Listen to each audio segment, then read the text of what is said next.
That's on. Good evening.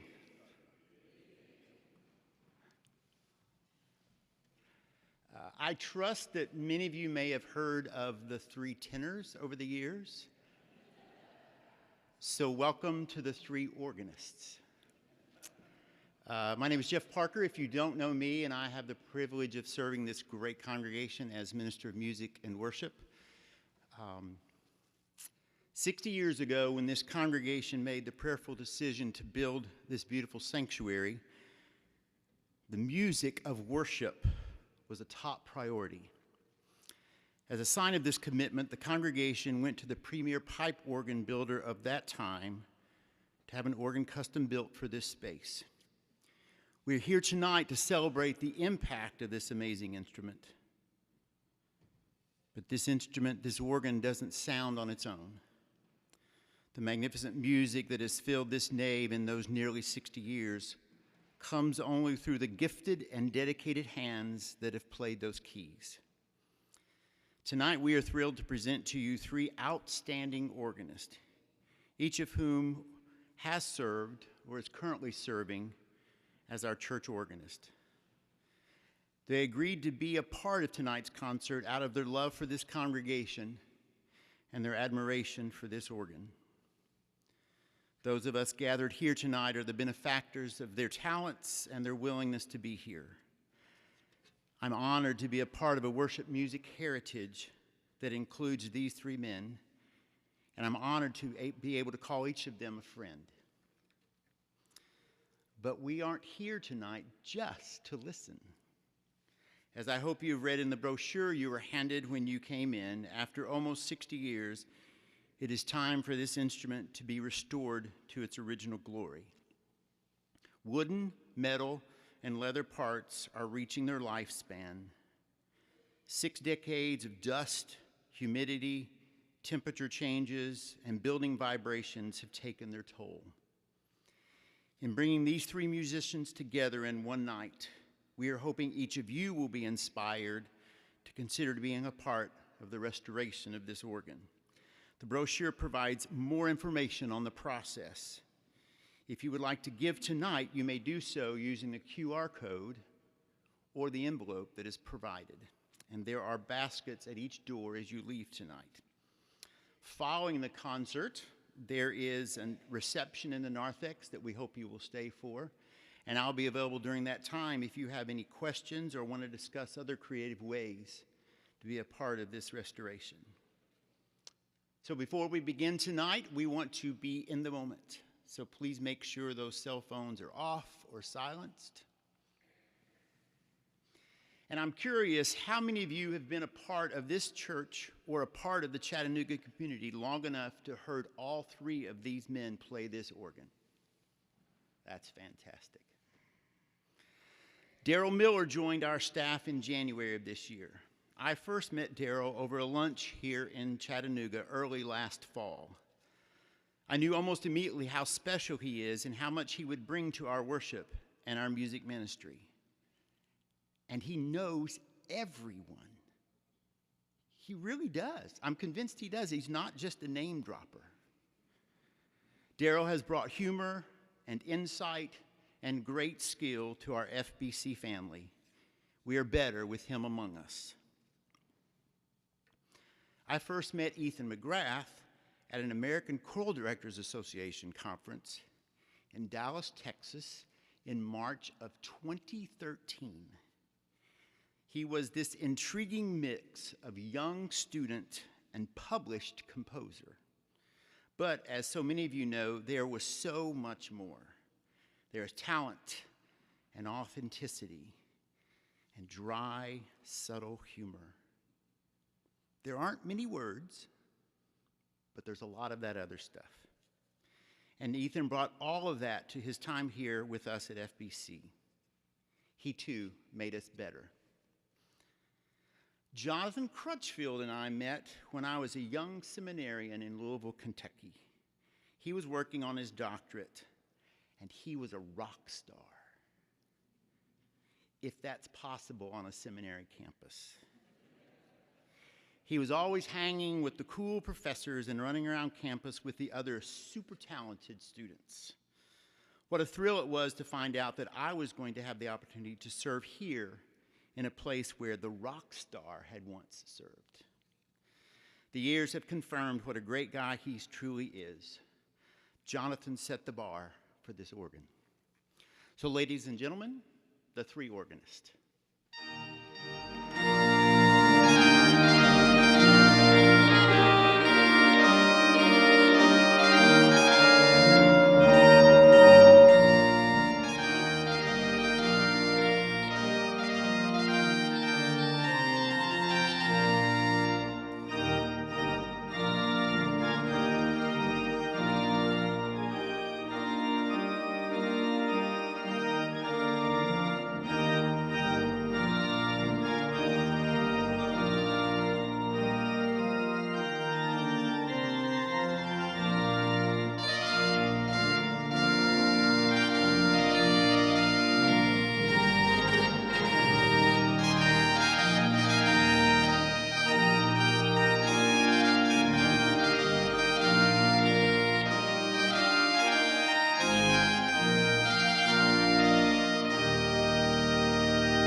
Those of you who know me will know this is probably an untruth, but I'm only going to talk once tonight. So anyway, I want to give you just a few notes on my pieces. The piece that I just played changed my life. In 1964, 65, the community concert series in my hometown of Xenia, Ohio, had brought an organist to town. It was an electronic organ way before digital was even conceived, and it was Ted Allenworth was the organist. And I was just blown away by that kind of organ playing. I never heard it. The organist at our church was adequate, did her thing, played left foot with one on the bottom octave and all that kind of stuff. Anyway, so all of a sudden my ears and my senses were excited. So then that began a search for that kind of organ music. And then on Sunday morning, I happened to find E. Power Biggs recording or broadcast on the radio. And he played a lot of Bach. And so then for Christmas that year, my parents bought me a recording, an LP of Biggs, and it was playing all Bach at the Bush Reisinger Museum in Boston. And so anyway, back, we had a little turntable in my bedroom, and I played it and played it and played it and played it and played it again, and wore those grooves out just like crazy. You could probably grow corn in those grooves because they were so deep. Anyway, so there was a piece on that recording that I really liked a lot, and it was the E minor Prelude and Fugue of Bach. It was nicknamed the Cathedral. I don't think Bach named it the Cathedral, but Bach wrote 3 major E minor preludes and fugues. One is the Wedge, this is the Cathedral, and then there's the little 8 has an E minor. But anyway, so I got the music for it and started to learn it, and I found out that the nickname for the fugue is called the Watchtower Fugue. I don't know why, but that's what it is. So anyway, so then from Bach and E. Power Biggs and John Obetz on the radio on Sunday morning, I found the French School of Organ Playing and fell in love and haven't fallen out of love yet. So anyway, I found out about Louis Vierne, who was the organist of the Notre Dame Cathedral in Paris at the end of the 19th and beginning of the 20th century. He wrote a lot, and he was so influential in the French school. And I found out through much reading and stuff that he died at the console. And I thought, what a way to go. If you're an organist, that is it. Oh, the tradition at Notre Dame is they have high mass in the middle of the afternoon or late afternoon, and then the organist or visiting organist plays a recital. And he played the recital, was supposed to play the recital that day. So anyway, apparently, as the story goes, he put his foot on low C to start his improvisation, which is very common in French cathedrals and French organists. So anyway, the C sounded and sounded and sounded a lot longer, and they found him at the console. But it could have been because there's 120 steps from the ground up to the organ loft, so he may have just worn out, I don't know. So anyway, I'm going to play a sweet little piece by Vierne called the Berceuse, and then I'm going to close with another trumpet tune for us in this century, in this time. David German wrote this for his wedding. So it's his trumpet piece, and organists around the area know it and fun. It's just a fun little piece to play, and it features those horizontal stops right back there. And the reason I played the first piece, which was supposed to be in D, I played it in E flat because one of the pipes has got a cold.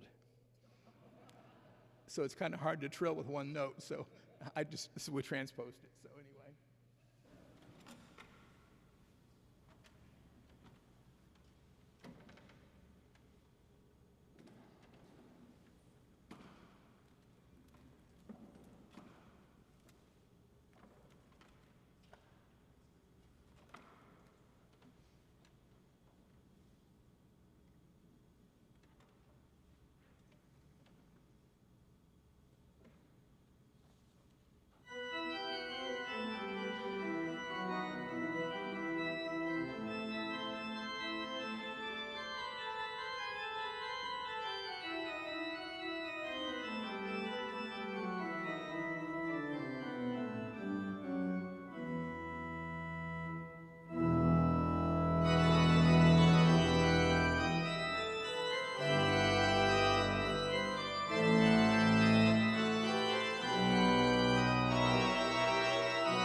Good evening, everyone.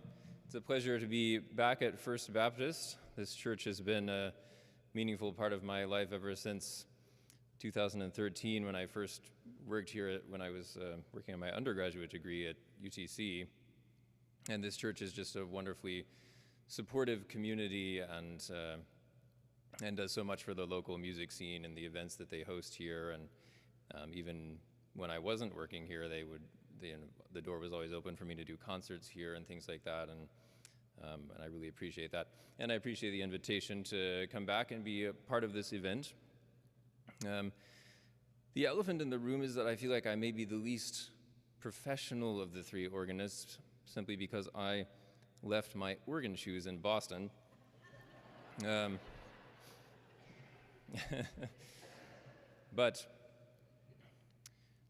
I have enormous hobbit feet, so I wasn't able to find somebody with my shoe size.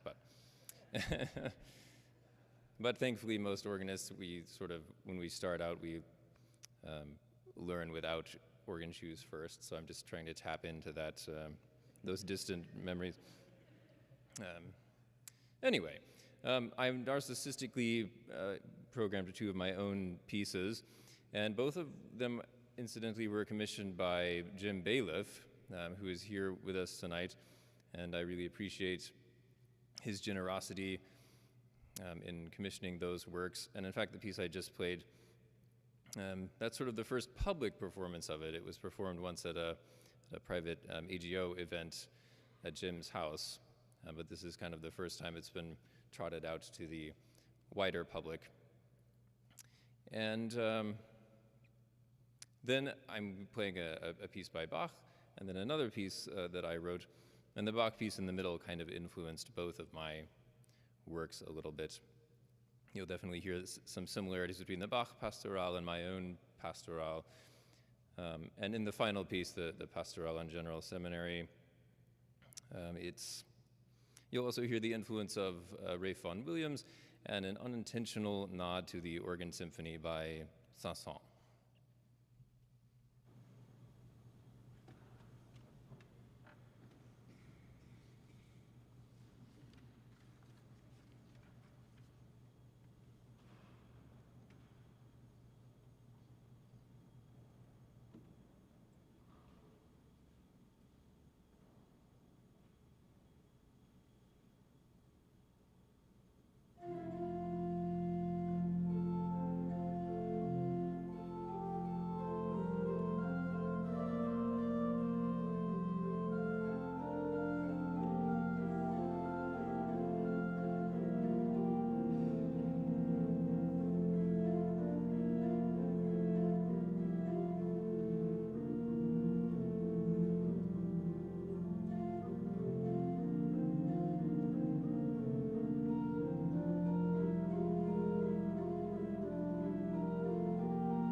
Thank you very much for being here and for allowing me the honor and the privilege to play this magnificent instrument again. It's been a wonderful, wonderful and enjoyable time yesterday and today getting to know this instrument again, and to have the ability to play with these two magnificent organists as well is a real treat.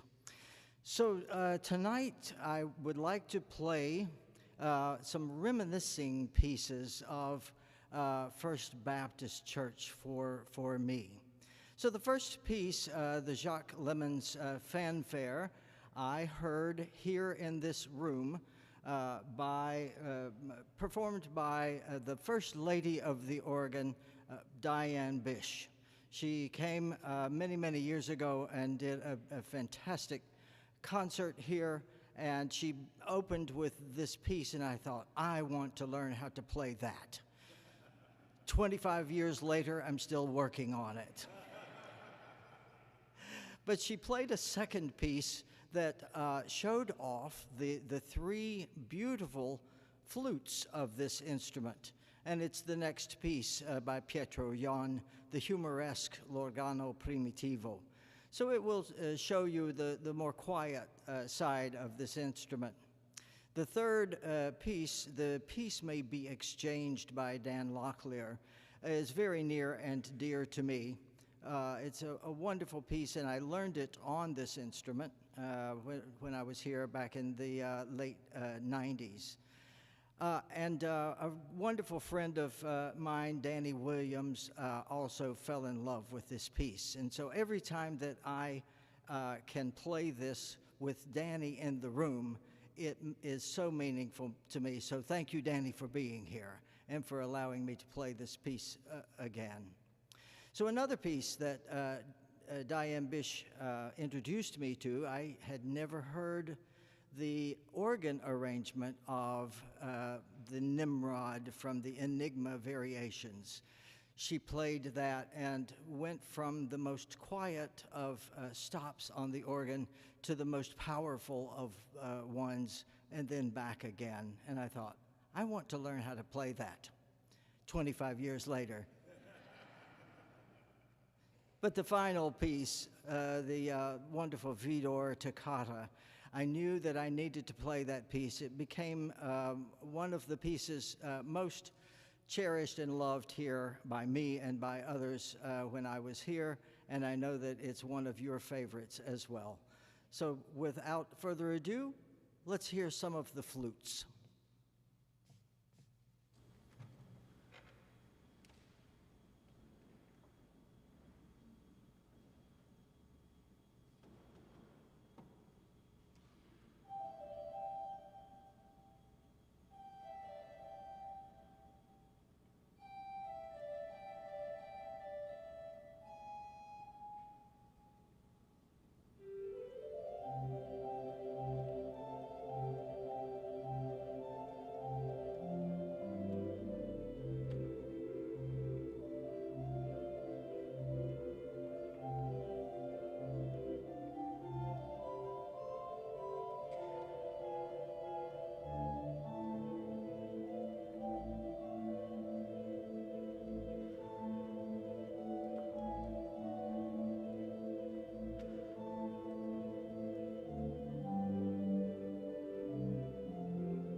One of the other things that I learned from Diane Bish was this book where she took all of her music and shrunk it down to like 2 pages. Could be an 8-page organ piece, and she had it on 2 pages. I thought that was so cool. 25 years ago, it was.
Of one more if you're willing.